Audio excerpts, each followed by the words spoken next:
Have you ever looked at an image of Qing Dynasty concubines and thought, wait, these were the imperial beauties? Well, you're not alone. Throughout history, China's emperors could pretty much have their pick of beauties from every corner of the empire. Imagine a beauty pageant with contestants from every province, town, and village. Millions of young women out there. It was like having the ultimate dating app, unlimited beauties at your fingertips. But then, along comes the Qing Dynasty, with rules that said, nope, let's narrow it down. Only girls from the 8 banners can apply. Talk about limiting your options. So, why did the Manchu emperors, beginning with Kangxi, implement such a strict rule? When the Manchu took over China, they weren't just establishing a new dynasty, they were enforcing a cultural shift. The Han Chinese, who were the majority, saw the Manchu as barbarians from the borderlands, a semi-nomadic people who had survived the harsh northern deserts and thrived on hunting. To many Han Chinese, the Manchus were uncultured outsiders encroaching on what they saw as their empire. The resentment was real, and rebellion was always bubbling under the surface. The Manchu rulers knew that keeping their power was a delicate balancing act, and one wrong move could lead to chaos.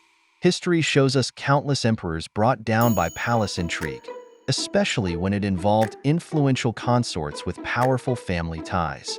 The last thing the Manchus needed was a Han Chinese concubine cozying up to the emperor and potentially becoming a channel for rebellion or political unrest. It was a calculated move to keep the emperor's affections and influence strictly within a trusted, purely Manchu circle. With Kangxi and his advisors at the helm, they set the rule. Only girls from Manchu nobility within the elite 8 banners could enter the palace as concubines.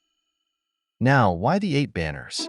This system was the backbone of the Manchu military and social structure, a network of elite families loyal to the emperor and critical to maintaining Manchu identity. By selecting concubines strictly from these families, they ensured the emperor's affections and any influence stayed in trusted hands, away from Han sympathizers and maintaining the pure Manchu bloodline. But here's the twist. While the 8-banner system may have been secure, it didn't exactly prioritize the face factor. By limiting the concubine pool to only Manchu nobles, they sacrificed the possibility of recruiting the most beautiful women across China, instead focusing on loyalty, family connections, and cultural integrity. The result? A lot of the Qing concubines may not have been head-turners by beauty standards of the day. And yes, it sparked plenty of critique, even back then.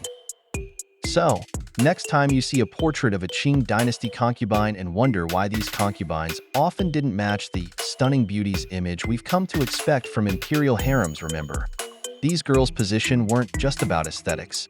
It was about politics, security, and preserving Manchu rule. The Qing dynasty didn't just need a pretty face, they needed stability and loyalty. And in a palace where the stakes were high, beauty was a luxury they just couldn't afford.